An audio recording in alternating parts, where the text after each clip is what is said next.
We're missing a few people because they're out finishing up, but we do have a lot to cover yet, and so they're going to get copies of the DVD. If they miss a little bit, they'll be able to see it when they get the DVDs.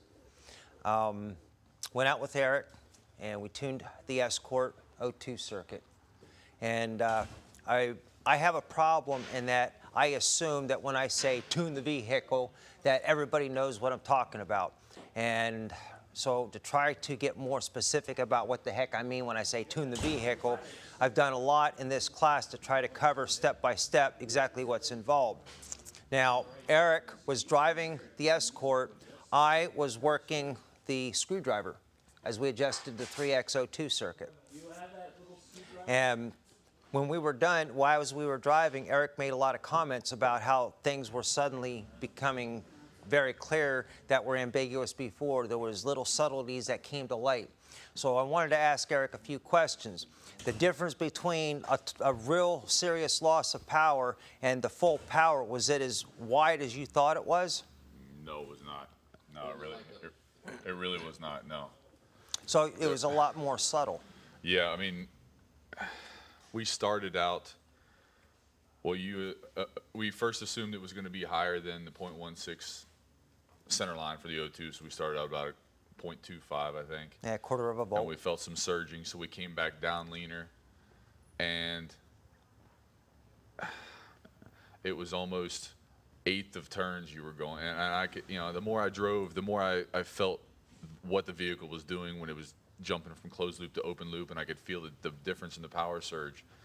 Yeah, it was minimal differences that I could, well, it seemed like it was minimal differences, but it was very, man, it was very hard to tell. I mean, if I were just driving it normal the way I do, I never would have been able to feel it. I really had to slow down. In essence, excuse the expression, drive like an old lady if there's any old ladies in here.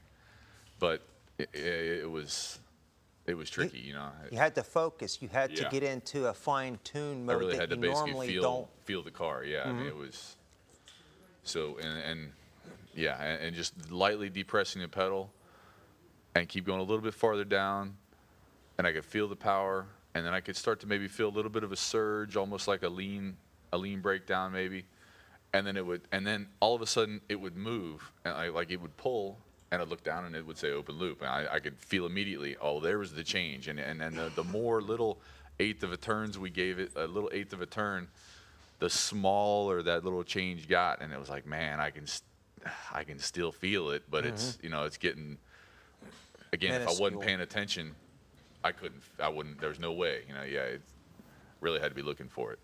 One of the problems that people repeatedly installers of the HAFC kit, a common complaint is, I turn that knob and turn that knob and turn that knob, and it doesn't seem to make any difference. Do you think you figured out today what that problem could be? It's popping into open loop, isn't it? Yeah, they're not. Once it pops into open loop, what happens to the power? It's all there. And so we could have it set way open lean. loop was always the same. It always felt great in open loop. It was the closed loop tuning that was just such small differences, and you really had to pay attention to. Yeah. But we had taken it so incredibly lean that even by lowering the lean standards, we were still going beyond what the computer was willing to accept as reasonable. And it would go into open loop, and then the power was there. But then as we started richening it up, then we could get it into closed loop longer, and it wasn't until then that we could actually feel the loss in power, right? Right. Yeah, it was a big, yeah, the computer could tell, in essence, that you were trying to lie to it. It knew it wasn't getting enough fuel, and it was just sticking in open loop, and we were having a hard time getting it in closed loop. But it wasn't getting enough fuel. No, and it wasn't. Even with the HAFC kit on, we had it so incredibly lean that it flat out was not getting enough fuel. Right. And so we richen it up, and now it'll stay in. Now all the other things that we did has the computer thinking that that's acceptable, but there still was not enough fuel. Right. So we richen it up, and we got our power back then. Yeah, and then it felt nice. Yeah. But it's just very subtle. But it wasn't. Yeah. I mean, it felt the same. It's still a four-cylinder, four-door car. It's not 2 seconds in the quarter difference. With 4 full-grown men in it in a station wagon. Yeah, it still was no V8 by any means. But yeah, it was very minuscule. Does this start bringing some mental images to your minds as far as what was involved in tuning the Escort. Yeah, if you're not real careful, you're not gonna, if you're not sensitive to the car, you're not gonna feel those subtle changes in it. You're gonna have, when you ride along in the car, you're gonna have to be sensitive, very sensitive to what the car is doing. If you're driving it like a, Mach 3 with your hair on fire, you're never gonna feel it. You have to really, really pay close attention to feel the changes in it. And you're not gonna feel those changes if you're not paying close attention. It doesn't go to the point of imaginary. I mean, there's the placebo effect, performance modifications, cold air intake. Yeah, it feels a lot better, but if you put it on a dyno, it performs exactly the same. It's more defined than that. It's just you have to get out of I drive something every day, mechanics especially. You get in somebody else's car, that's the first time you got in, and every car drives different, so you desensitize yourself to how the car drives. Mm-hmm. And you have to kind of tune in, but the differences are definitely there. I mean, they're not so subtle that you imagine them. Yeah, it was there. And then you have to make sure that if you're going to be tuning and you're trying to feel if it's better or worse, that you're in closed loop. Absolutely. Without a scan tool, as you said, that's invaluable. I mean, even if I were back probing the O2 sensor or the O2 sensor output from the optimizer to know where the O2 sensor readings were, I still wouldn't know if it was in closed loop without having the scanner. I mean, and yeah, I could be playing with it all I wanted, and if it wasn't in closed loop, I'd be Those adjustments wasting make my zero time. difference. Yeah, I'd be wasted. They was always the same power, nice power in open loop. Yep. Does that help you guys? Yeah. Huge. Did anybody else let go with Jimmy and do any tuning? Is there anyone else that was in a vehicle that was being tuned? They're out there right now. That's why they're not filling the seats, huh? Yeah, yeah. We tuned the coolant temperature sensor together, Okay. him and I, on the Ford Escort. And what we found was, on the Ford, of course, you have to move the Plug. plug over to the Ford side. We noticed we were getting over 200 over 200 volts or whatever on the Degrees. on the reading of the air scan intake. gauge. We noticed we were getting way more than we really wanted. So in doing that, you go into the optimizer, you're able to find the wire that in there that you clip. Well, that brought us right down to 160 degrees, which would be really right where we wanted to be, except what was it we needed to? No, that was on the air intake. What I'm working on is a coolant temperature sensor. Mm-hmm. What we did there was we started out with a amp. All that resistance The machine. resistance box. Push And- this button, it's yeah. 1K. Push this one, plus this one, it's 1.2K. And we noticed yeah. our readings were changing where we were fibbing to the computer, telling it so we could get the car running down the street where it didn't need the fans, telling the computer, what we did was we kept driving it until we got the temperature under 221, where it was telling the computer it was under 221, which it was all the whole while. But we're trying to tell the computer that it's under that so that we could, and in order to get it accurate, we had to keep changing the resistors, and it turned out didn't take that much resistance. I think we ended up putting 2.2 ohms. 2.2 K ohms, just to break it down, 20, 30 degrees, and after that, smooth as silk. Yep. We were getting right up to 220 degrees, and in between 208, 212 to 220 degrees, and it wasn't quite reaching that threshold where it was going on to the 222 where it would kick on the fans when it wasn't necessary. Okay, when you're tuning the oxygen sensor, you must keep the vehicle in closed loop. To tune the map adjust, you do want to press the pedal down far enough that it kicks out of closed loop, because in closed loop, the oxygen sensor is going to target that switch point. Once you get into open loop, it'll start looking at the lookup tables. It'll say, okay, I got this much throttle position, I got this much engine vacuum, RPMs, so I need that much fuel. And by reducing the voltage going into the map sensor, then we're going to shift those lookup tables. The lookup tables are not going to be the first choice for the computer if it can look at the oxygen sensor. So we want to stay in closed loop while we're tuning the oxygen sensor. If we go out of closed loop, it's ignoring our optimizer. It's looking at lookup tables. So we can't tune the oxygen sensor if the computer's not even looking there. And the same with tuning the map sensor.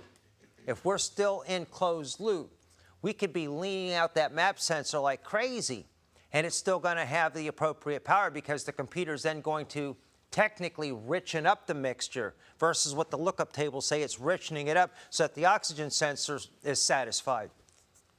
So no matter what you're tuning, you have to have a scan gauge there where you can see if you're in closed loop or open loop. Does this help your understanding of the tuning process? Yes, sir.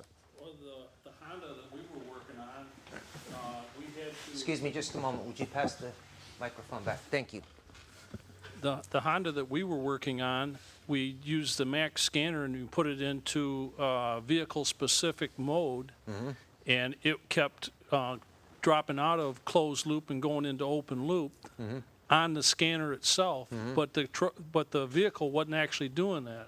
So Jimmy told us to put it into the generic mode, and then when we were watching it, it was staying in closed loop. Put your diagnostic computer in generic mode. Right, putting the diagnostic computer in generic mode, because sometimes when it's in vehicle-specific mode, it shows it being out of or being into open loop when it's actually in closed loop. So that's one of the keys that we learned, because we were trying to find out if the oxygen sensor, if there was something wrong with the optimizer or what.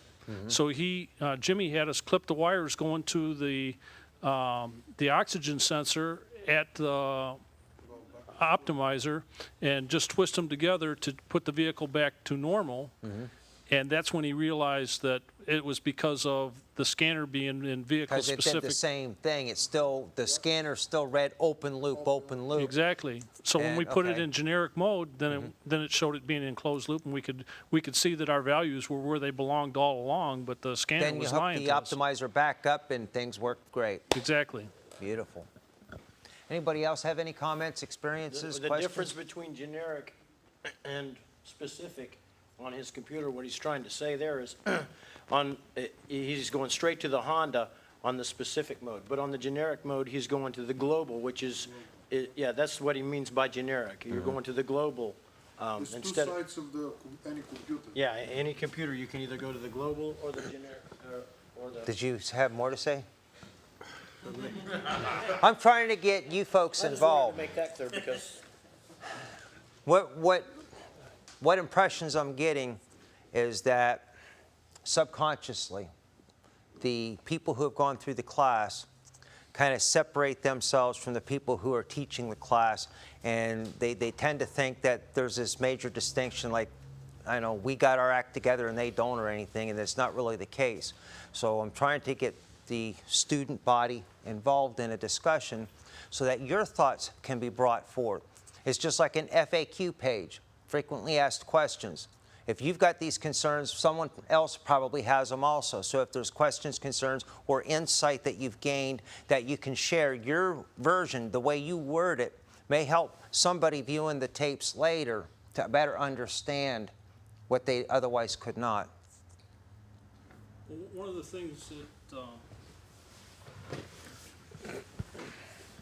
the things that I've got out of this whole experience is the fact that we've been taught a certain way all of our lives. And in order to do what it is we're wanting to accomplish, we have to think outside of the box. Nobody thinks outside of the box. I would never challenge anybody to think outside of the box. I'm going to try to get you to make your box bigger. Well, my whole point is you got to keep an open mind, and if something's not working one way, think of another way to do whatever it is you're trying to do, and not be set in, well, this is the way we've done it, so keep doing it that way. Well, that's called the definition for insanity, to keep doing the same thing over and over and expecting different results. You know, we've got to be able to be open-minded, and if it's not working one way, then look at another way of getting to what it is you're trying to accomplish, and keep an open mind on what to look at and how to look at it. And it's just being open-minded about the whole thing and not get any really preconceived ideas, because when you do that, then you've already come to the conclusion, which may be right or wrong. You know, you got to keep your mind open to the whole thing. Isaiah. Back in 2001, my wife and I did a month-and-a-half long study of the book of Isaiah. And the thing that I carry away from that is trust not in the arm of flesh. Question everything. Question everything. And it's helped me tremendously. He said a lot of other cool stuff too, but the one thing that I just was so profound was question everything. Thank you. Anybody else? One thing, going back a little bit, that we did run into is not having the proper, we didn't have charging voltage at our fuel cell initially. With that 1 volt voltage drop from that amp meter that was in series with that circuit, we dropped a volt and had a little bit of an issue in getting our current up to 15 amps. Once we eliminated that, it seemed like that we had got up. Just for clarification, you had installed an amp gauge in the passenger compartment There so was that already the an vehicle existing amp operator gauge. could monitor the goings-on. Right. But for some reason, there was a problem with the amp gauge. It dropped an amp, It dropped 1 or volt. dropped a volt Yeah. across there. It's as if that amp gauge became a load. So the supply voltage, charging voltage with engine on, key on, was 13.6, and we were at 12.6 at this fuel cell. Just with the addition of removing that 1 volt volt drop. Well, let me ask you this. How did you come to the conclusion that that amp gauge was dropping the voltage? Don't tell the people on the tape I told you so. Simply, while we were having an issue getting 15 amps up, and we continued. When you say you had an issue, were you continually adding more and more electrolyte? Our next idea was to add more caustic to the solution, but we were reaching the threshold of like around 5 tablespoons. As we were told, above 5 and around 6 is a little too much heat for that fuel cell. So then we went back and we checked voltage at the fuel cell and charging voltage, and just said, well, we'd take that amp meter out of the circuit. And then what happened to your amps? Well, actually, at that point, we spiked up to what, about 18 amps. So then you had to start leaning it back out. Then we had to start drawing a little of the electrolyte back out of the fuel cell, and it took a little bit longer for it to tailor it in, but we finally were able to get that. As far as making, I think the idea, one of the things Jimmy had said before, and which we didn't do in this class, and I find that would be very helpful, is to take a scan tool, take a look at everything that you're going to be looking at previous to making your install, so that you know what your starting voltages are, O2, MAP, IAT, charging voltage, simple as it is. As you mentioned in the class, you can range anywhere from 13 to 15.1. So that's definitely going to affect the amperage that you're getting across the anode and the cathode there. So we could almost extrapolate then. You'd be doing an HAFC install, and you're getting low amperage. You're up to 5 tablespoons, and you're getting the same voltage off the fuel cell as the battery, but the battery's only putting out 13.2. As a technician, then, you might say to yourself, is 13.2 proper? Maybe we ought to throw a load on the alternator and see if maybe the alternator's not down to the wire on the brushes, and it's about time to put a new one of those in. Possibly low output. Ah, out yeah. there, yeah. So you could find a problem that's going to leave your customer sitting 2 or 3 weeks from now just because you're Right. doing the install and something's not looking right. It's, just going back and there's a possibility that you may have to do some repairs on the vehicle before you install your HAFC. And there's a possibility that you could give it a clean bill of health and then find a problem while you're trying to do the tuning because something's just Exactly. not working right. Exactly. Trying to work with components that aren't functioning well. Functioning well enough that you don't pick them up on a normal check. Right.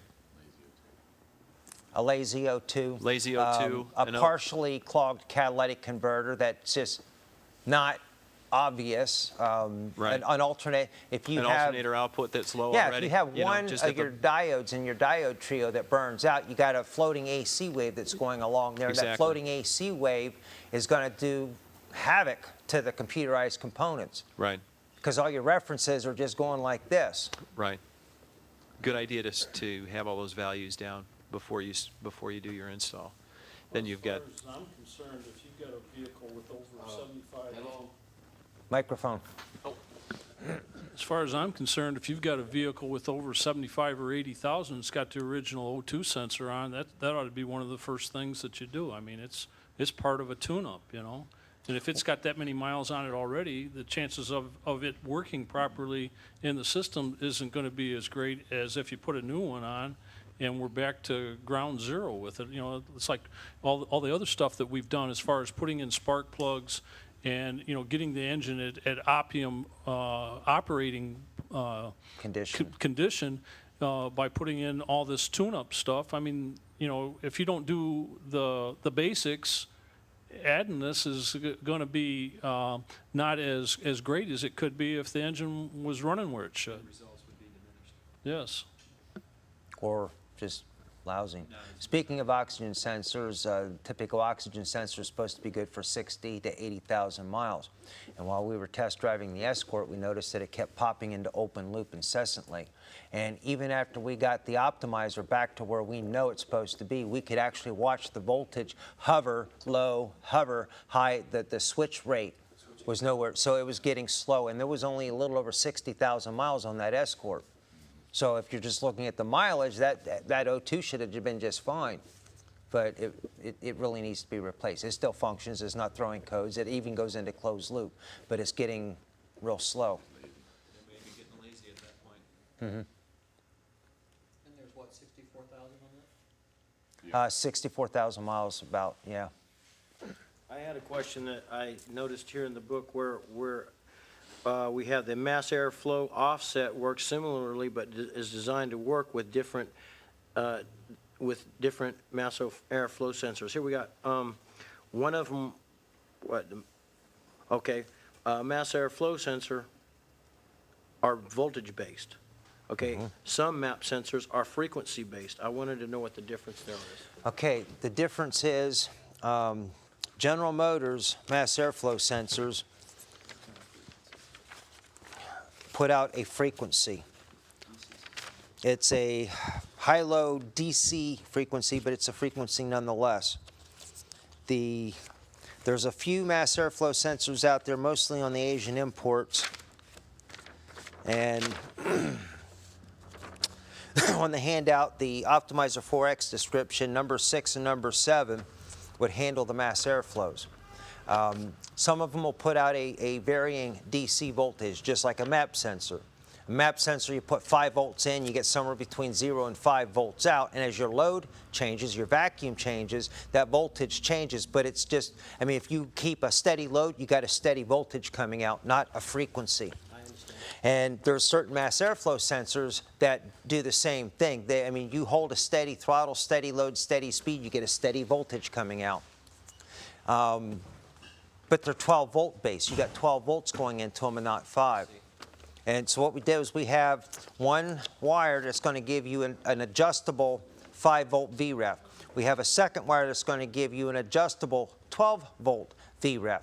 Now the frequency, MAP sensors and so forth, what they do is they will alter the frequency. In other words, if you take 1 second and you have 10 hertz, that means you have 10 up-down cycles, 10 of those per second. That's 10 hertz. And if we alter that 10%, we can take that to 9 pulses in 1 second, or we can take it to 11 pulses in 1 second. And we're going to enable you to alter that frequency in 1% increments. So if additional airflow is going to increase the frequency, you want to try to tone the computer down and you want to tell it there's a little bit less air going in, then you would reduce the frequency. But the frequency would still be proportional. As the airflow increases, so does the frequency. We're not setting codes, we're not preventing codes, and we're not disabling anything. But the frequency is just the way the device operates. That's how it reads. Now, Essentially on the 4X, you're going to go in on the 5 volt rack and the 12 volt. Can we use the microphone. Could you repeat the question, Did please? you say on the 4X with a hertz generating MAF, the 4X is going to, you're going to tap into the wire, the 5 volt ref and the 12 volt supply? Yeah, on the. That's what I was thinking. On the frequency offset. Yeah, I think it's letter G, 7 frequency offset, letter G, can be clipped at either 5 volts or 12 volts. So what happens is, when you go down through here on the ammo box, you go through in this first little block here and you select, if you're going to use the frequency base, then your parameter here is, are you going to clip it at 5 volts for like a Ford map sensor, or do you want it to go the whole way up to 12 volts? Because the sensing electronics in the 4X optimizer is either going to look at upstrokes or downstrokes. It's not going to really look at the total voltage. So if you're working on a 94 Ford map sensor, it's EEC4, then you want to clip it at 5 volts. 12 volts may damage the circuitry in there. If you're working on an 03 Chevy Malibu mass airflow sensor, 5 volts may not even be enough to trigger the circuitry, so you want to clip it at 12 volts. So it'll be, when you get to the appropriate block here, you know, it's like 001 or 002 or maybe a 000001. But at any rate, then your cheat sheet will tell you which one is 5 and which one is 12. And then you hit select again, and then you can go in and actually alter the frequency itself. Okay. Does that answer your question? Yes. Okay.